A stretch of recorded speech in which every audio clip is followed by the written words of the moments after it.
को मेरा नमस्कार। मैं उमेश, ग्राम पंचायत अधिकारी। आज हम लोग कोरारी ग्राम पंचायत में हैं और इस ग्राम पंचायत में एक मजरे में हम लोग ग्राम पंचायत के सम्मानित लोग हैं और मैडम हैं जो अपना परिचय स्वयं बताएंगे इस वीडियो में। मैम अपना परिचय एक बार बताएं। मेरा नाम स्नेहा है और मैं एजुकेट गर्ल्स की तरफ से हूँ एज ए एम्पायर प्रोफेसर। और सर हैं आप सर दिलीप पांडे जी हैं जी। तो सबसे पहले तो एक बार जोरदार तालियों से आप इन लोगों का स्वागत करेंगे, क्योंकि दोस्तों कोई भी व्यक्ति अगर समाज में किसी के लिए कुछ करने के लिए आगे बढ़ता है तो सबसे पहले तो हमें उसका अधिक से अधिक प्रोत्साहन करना चाहिए, उसको स्वीकार करना चाहिए और प्रयास करना चाहिए कि कहीं ना कहीं हम उसको एक सपोर्ट के रूप में उसमें काम आ सके। तो दोस्तों आज एजुकेट गर्ल्स एक संस्था है जो काम करता है ऐसी बच्चियों पर जो कहीं ना कहीं किसी न किसी परिस्थितिवश, किसी न किसी कारणवश समाज के द्वारा ही वो कारण, वो परिस्थिति बनाए गए हैं। और दोस्तों इस वीडियो के माध्यम से ये भी समझना है कि आखिर जो परिस्थिति कारण रहे वो लड़कियों के लिए ही क्यों रहे। इसमें हम आप बैठे हैं कि ऐसी लड़कियां जो कहीं ना कहीं स्कूल जाने से वंचित रह गई हैं, वो हर रूप में उनके लिए ये माहौल रहे कि वो विद्यालय जाएं और जो भी सुविधाएं हों। क्योंकि दोस्तों हम यहाँ पे एक चीज स्पष्ट करेंगे, क्योंकि ये ज्यादातर इसमें सारी मातृशक्तियां महिलाएं बैठी हुई हैं और हम किसी महिला के विषय में ही बात कर रहे हैं। तो दोस्तों जैसे हमने कहा कि ऐसी लड़कियां जो विद्यालय जाने से वंचित रह गई हैं उसे किसी भी तरह आप विद्यालय भेजिए। तो दोस्तों घर में हमने देखा हमारे ही बेटा बेटी रहे और हमने दूध की गिलास दी, तो कई बार हमने दोस्तों बेटियों को दी ही नहीं, और अगर बेटियों को दी भी तो बेटे की तुलना में गिलास कहीं ना कहीं कुछ खाली नजर आई। दोस्तों जब घर से माँ ने और जो कि जननी है पिता ने उसी ने भेदभाव शुरू कर दिया, तो दोस्तों कैसे हम समाज में ये अपेक्षा कर सकते हैं कि वो अपनी सही से ठीक 100% हिस्सेदारी दें। दोस्तों इस समाज में किसी भी व्यक्ति के लिए अगर कोई भेदभाव प्रयोग करता है, वो भेदभाव किसी भी व्यक्ति के लिए किसी भी जीव भाव से भी कहेंगे। कहने का मतलब अगर बारिश हो रही है, ये पशु देखिए मूव करिए ऊपर, ये गाय बंधी हुई है, अगर बारिश हो रही है, ठंड सा मौसम है, हम प्रयास करते हैं कि हम उसे भी छांव में रखें। तो दोस्तों भाव ये है, और भेदभाव ये मुक्ति समाज कहेंगे इसको, भेदभाव मुक्ति समाज। ये नहीं कहेंगे कि क्लास हमारी बेटी को दे रहे हैं तो कम दूध दें या दे ही ना, या कम अच्छे स्कूल में दें, पढ़ाएं बच्चे को अच्छे स्कूल में पढ़ाएं। दोस्तों कुछ नहीं समझना है, हम और आपको सिर्फ और सिर्फ इतना समझना है, हम और आप इंसान हैं और हमको किसी न किसी रूप में समाज में ये जीवन एक रंगमंच है जिसमें अभिनय कला निभाना है। कहीं हम पुत्री के रूप में हैं तो हम कहीं माँ के रूप में, कहीं हम दादी के रूप में हैं, कहीं बुआ के रूप में हैं। और दोस्तों ये जीवन है, ये जीवन को जितना प्रेम से सहयोग करके एक दूसरे की अधिक से अधिक मदद करके जीवन को पार कर लेंगे दोस्तों, वो जीवन सार्थक है।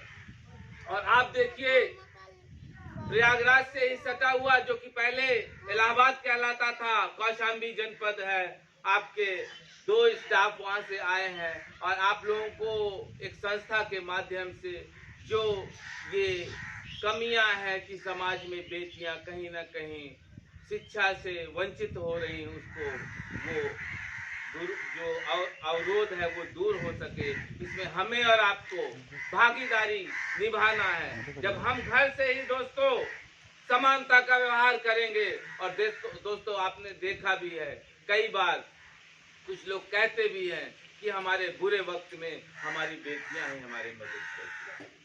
तो दोस्तों फिर मैं इस वीडियो के माध्यम से बेटियों के लिए पक्ष में भी बात नहीं कर रहा हूँ, बल्कि बात कर रहा हूँ इंसानियत। अगर बेटियां हैं चाहे बेटे हैं, उनको समुचित सुविधाएं मुहैया कराई जाए। और दोस्तों, जब समाज में हम समानता का व्यवहार करते हैं तो हमने देखा होगा बहुत से लोग ईश्वर वंदना, अच्छे अच्छे कर्म करते हैं। किस लिए? क्योंकि दोस्तों, जिसने विज्ञान पढ़ा होगा, बहुत से बच्चे भी हैं, बड़े भी हैं जिन्होंने कुछ पढ़ाई भी करी, तो विज्ञान में एक न्यूटन थर्ड लॉ है और कहा भी जाता है, जैसा करोगे वैसा भरोगे, जैसा बोओगे वैसा काटोगे। और दोस्तों, जिस प्रकार का खान पान होगा उसी प्रकार के विचार भी आएंगे। यहाँ ये भी समझ, अगर हम और आप ऐसे भोजन को करते हैं, विद्यार्थी जिसको भोजन करने के बाद कई घंटे निद्रा आलस्य है, तो दोस्तों अगर उसका अगले दिन टेस्ट है, यही तो हुई संतुलन। हर व्यक्ति को, अब बेटी की शादी है, माँ बाप को 1-2 दिन अच्छे से जगना है, काम करना है। अब माँ बाप ने भरपूर भोजन ले लिया और उसके बाद अगर नशा करते हैं तो नशा कर लिया, तो क्या उस बेटी का सही विवाह हो पाएगा? सही व्यवस्था हो पाएगी? आपने भले सारा प्रबंध कर दिया हो। ये ठीक उसी प्रकार से है कि अगर हमने किसी को मैनर, कैसे व्यवहार करना है, किस समय क्या करना है, हमने खाना बहुत बना लिया, लेकिन परोसना कब है, खिलाना कब है, ये हमने नहीं समझा। ठीक उसी तरीके से हम और आप जिस चीज में भी हुनरमंद हो, जो भी रुचि हो, उत्तर प्रदेश में कौशल विकास, उत्तर प्रदेश जो कि बहुत बड़ा प्रदेश, मतलब पूरे भारत में जाने रहिए आप सब लोग, आपका राज्य सबसे अधिक जनसंख्या वाला प्रदेश है, जहाँ की 25 करोड़ आबादी है। और विश्व के बहुत से ऐसे राष्ट्र हैं, देश हैं, जो आपकी आबादी के आगे बौने हैं। दोस्तों, परम आदरणीय मुख्यमंत्री योगी आदित्यनाथ जी ने उनके अथक प्रयास से महिला को, पुरुषों को 18 वर्ष से वयस्क को इस प्रकार के कौशल विकास के अंतर्गत उनको प्रशिक्षण देकर उनके लिए समाज की मुख्य धारा से जुड़कर रोजगार वो कुछ न कुछ अर्न करने लगे। पिता काम करके आया, वो अलग मोबाइल चला रहा है। न दोस्तों हम किसी के यहाँ आप चाय पीते हैं, न किसी से बोलते बताते हैं। दोस्तों, इसीलिए परम आदरणीय माननीय मुख्यमंत्री जी द्वारा हर गांव में 2 कम से कम अमृत सरोवर, मियावाकी, खेल मैदान, धीरे धीरे सब विकास हो रहा है। ये ऐसे सार्वजनिक स्थान है, ये ऐसे जगह होंगी जहाँ पे हम और आप स्वेच्छा से हर प्रकार के भेदभाव, जो मैंने कहा डिस्क्रिमिनेशन, जहाँ कोई भेद नहीं होगा। कोई ये नहीं कहेगा वहाँ पुरुषोत्तम नहीं बैठेगा, कोई वो नहीं कहेगा वहाँ कल्लू नहीं बैठ सकता। दोस्तों, जिस प्रकार से मंदिर में, मस्जिद में, और हम और आप अगर श्रद्धा से इंसानियत, मानवता को मानते हैं, तो किसी प्रकार का भेद नहीं करेंगे। उस भेद के साथ हमें समझना है कि बेटियों से कोई भेद मत करिए। बेटियों को खूब पढ़ाइए, लिखाइए और इस काबिल बनाइए।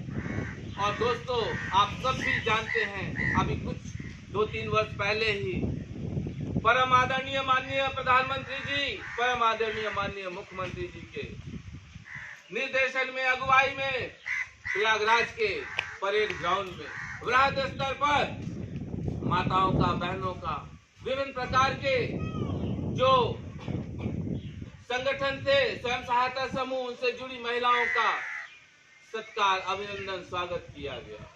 और दोस्तों, जब आबादी के लिए ये सरकार पूरे रूप से, पूरे मन से, पूरे मनोयोग से लगी हुई है, और उसी का नतीजा है कि आज हम इस बैठक में आधी आबादी की एक अच्छी भूमिका देख रहे हैं। और दोस्तों, ये जाने रहिए, विभिन्न प्रकार की योजनाएं, इवन जो गांव में कोटा भी चलता है राशन, जब अब कोई निरस्त होएगा तो किसी महिला को, समूह को ही मिलेगा। दोस्तों, प्रधानमंत्री आवास की अधिक से अधिक, मुख्यमंत्री आवास की अधिक से अधिक चाबी भी महिलाओं को इसीलिए दी जा रही है। किस लिए दी जा रही है? पति शराबी है, नशेड़ी है, बेच खाएगा, परिवार बर्बाद हो जाएगा, बच्चे पढ़ नहीं पाएंगे, छत हो जाएगी।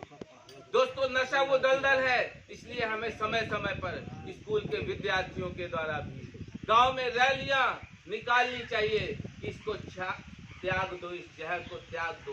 गुड़ खाओ, मिठाई खाओ, दूध खाओ, दही खाओ, जो मन करे। पान, गुटखा, तंबाकू, इन सब चीजों से दूर रहो। ये शरीर का एक एक अंग अनमोल है। अगर आपसे कोई कहता है कल्लू पुरुषोत्तम अपने जीभ दे दे 2 लाख ले, अपना हाथ दे दे 5 लाख ले, क्या आप दोगे? 4 दांत दे दो 25,000 ले लो, कोई देगा? 1 दांत का 1 लाख भी नहीं देगा। दोस्तों अनमोल है ये शरीर, उस परमात्मा ने दिया है, इसको सार्थक कार्यों में, अच्छे कार्यों में रखो और समाज में एक ज्वाला, एक रोशनी, एक प्रकाश का काम करो। और फिर से हम शॉर्ट में कुछ गांव की योजनाओं को भी फिर से चर्चा कर देते हैं और भी जानिए।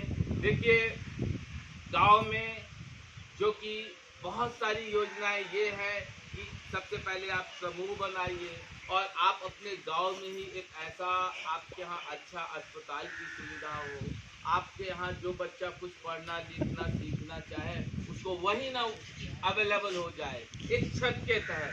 तो हम इस रूप में साझा चौमुखी विकास करें और जिसमें हम सबकी भागीदारी हो। देखिए अलग अलग संगठनों से, अलग अलग जिलों से आपके पास लोग आए हैं, हमें और आपको सबको इसी प्रकार सहयोग करना है और आगे ये विकास की धारा को बढ़ाते रहना है। बहुत बहुत धन्यवाद, नमस्कार, थैंक यू।